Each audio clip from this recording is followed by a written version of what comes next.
Assalamualaikum warahmatullahi wabarakatuh. Selamat siang anak-anak. Kembali lagi di mata pelajaran PAI dan Budi Pekerti kelas 12 semester ganjil bersama saya. Sebelum kita memulai pelajaran pada siang hari ini, alangkah baiknya kita memulai dengan bacaan basmalah terlebih dahulu. Bismillahirrahmanirrahim. Kemudian bagaimana kabar anak-anak di rumah? Semoga kalian dalam keadaan sehat walafiat dan dalam lindungan Allah Subhanahu wa taala. Meskipun dalam kondisi pandemi seperti saat ini, semoga kita selalu diberi semangat untuk belajar dan menuntut ilmu. Baiklah, pada siang hari ini kita akan mempelajari materi tentang beriman kepada qada dan qadar. Yang mana materi tentang beriman kepada qada dan qadar telah saya share di WA group dan bisa dipelajari di rumah, dan saya di sini akan memberikan penjelasan tentang materi tersebut secara mendalam. Iman kepada qada dan qadar. Tujuan dari pembelajaran iman kepada qada dan qadar adalah yang pertama, siswa dapat menjelaskan pengertian dari qada dan qadar. Yang kedua, siswa dapat mengidentifikasi dalil akli dan nakli kebenaran tentang qada dan qadar. Yang ketiga, siswa dapat menunjukkan contoh fenomena qada dan qadar dalam kehidupan sehari-hari.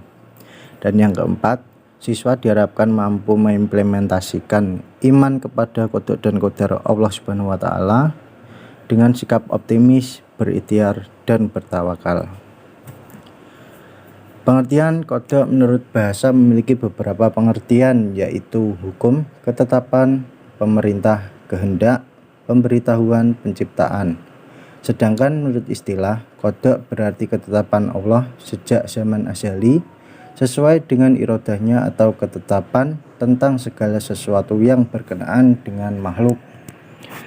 Jadi bisa diartikan qada adalah rencana Allah sejak zaman azali. Kemudian qadar menurut bahasa berarti kepastian, peraturan, dan ukuran. Adapun menurut istilah, qadar berarti perwujudan atau kenyataan ketetapan Allah terhadap semua makhluk. Jadi qadar bisa diartikan adalah kenyataan dari qada Allah atau rencana Allah. Iman kepada qada dan qadar meliputi 4 prinsip, yaitu sebagai berikut. Yang pertama yaitu iman kepada ilmu Allah yang qadim atau tidak berpermulaan, dan dia mengetahui perbuatan manusia sebelum mereka melakukannya. Jadi kita sebagai orang Islam harus beriman bahwa Allah itu maha mengetahui. Yang kedua adalah iman bahwa semua qadar Allah telah tertulis di Lauh Mahfuz.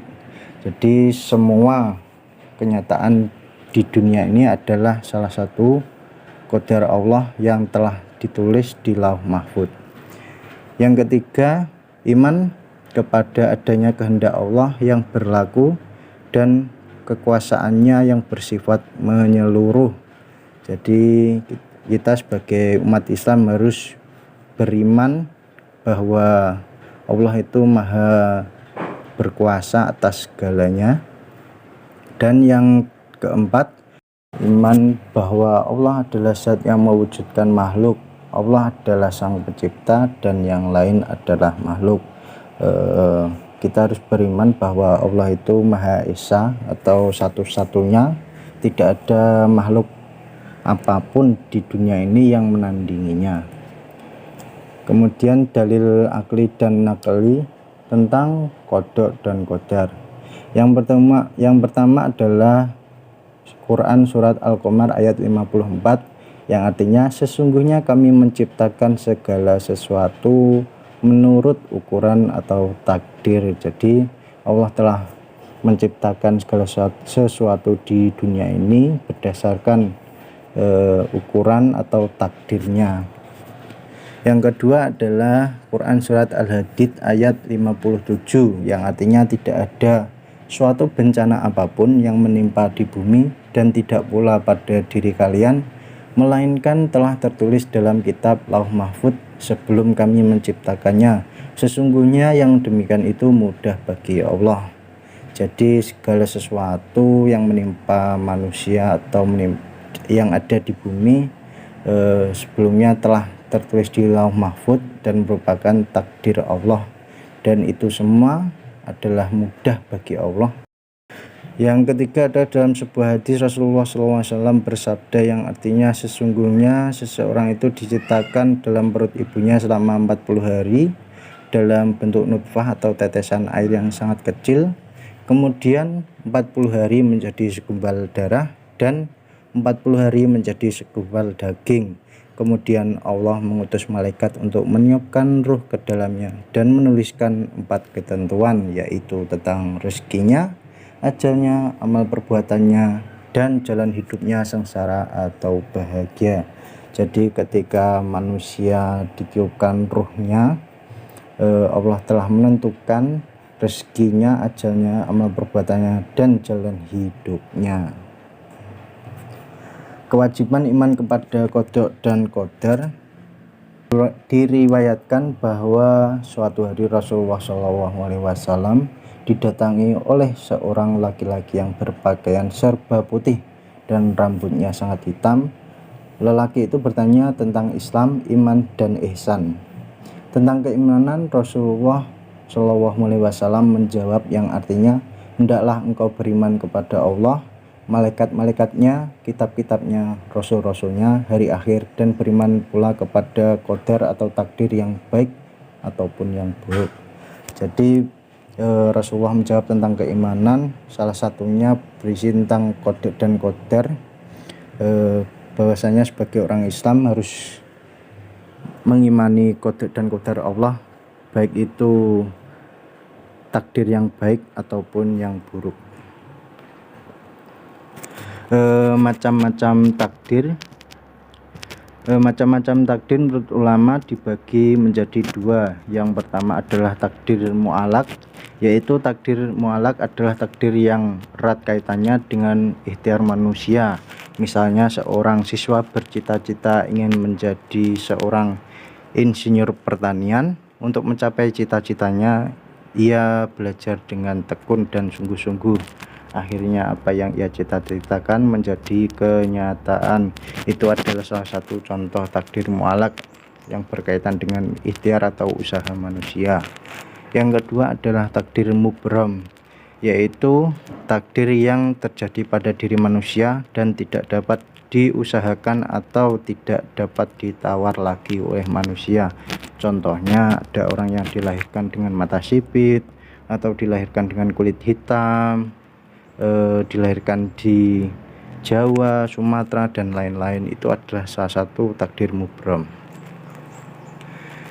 Yang kemudian adalah hikmah beriman kepada qada dan qadar. Yang pertama adalah semakin meyakini bahwa segala sesuatu yang terjadi di alam ini tidak lepas dari sunnatullah atau hukum-hukum Allah. Yang kedua, semakin termotivasi untuk senantiasa berikhtiar atau berusaha lebih giat lagi dalam mengejar cita-citanya. Yang ketiga, meningkatkan keyakinan akan pentingnya peran doa bagi keberhasilan sebuah usaha. Tanpa adanya doa, maka usaha itu juga akan sia-sia.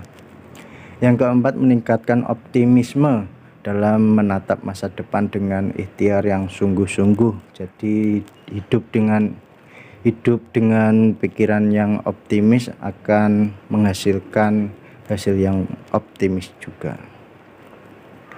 Yang kelima adalah meningkatkan kekebalan jiwa dalam menghadapi segala rintangan dalam usaha, sehingga tidak berputus asa ketika mengalami kegagalan. Jadi hikmah beriman kepada qada dan qadar ini adalah meningkatkan kekebalan jiwa. Apabila dilanda bencana atau kegagalan, manusia akan cepat bangkit dan berusaha kembali.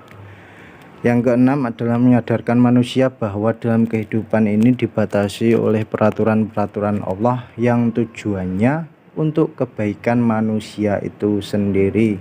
Jadi Allah membuat peraturan-peraturan yang isinya adalah untuk kebaikan dari manusia itu sendiri.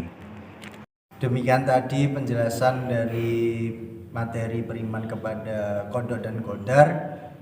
Dapat disimpulkan bahwa beriman kepada qada dan qadar merupakan rukun iman yang keenam, dan kita sebagai umat Islam wajib untuk mengimaninya. Dan juga kita harus memiliki sikap optimis terhadap hidup ini, diiringi dengan sikap ikhtiar dan juga bertawakal kepada Allah Subhanahu wa taala.